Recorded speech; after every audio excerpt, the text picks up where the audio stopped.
Anisha Islam breaks down as she describes the moment she heard how her father Ismail Hussain was abducted by armed police in the Mirpur area of Dhaka. 4 years on, there's no trace of the businessman. I have a feeling my father is still alive and would like to know where he's now. If you've killed him, then please let us know where he's buried. Then no one will have to worry that he's still missing. At least then I can have a funeral for him.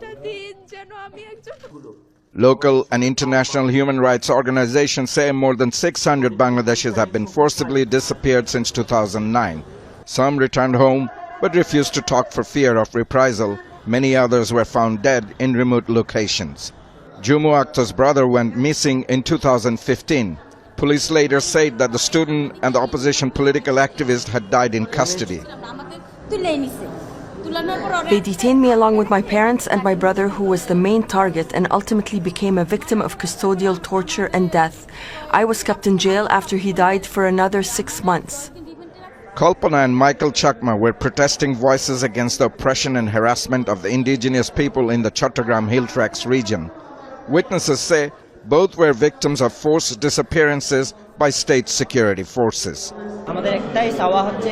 We have one demand, that everyone along with Michael and Kalpana Chakma who are victims of enforced disappearances be immediately released. The number of enforced disappearances and extrajudicial killings has fallen significantly since 2021. That was when the US government imposed sanctions on commanders of the Rapid Action Battalion. That's the country's elite anti-terrorism police unit for rights abuse and their role in enforced disappearances. In recent months, family members of the victims of enforced disappearance have been subjected to intimidation and harassment by members of the law enforcement and intelligence agencies. Sanjida Islam's brother was seized by security forces 10 years ago. The opposition party leader is still missing.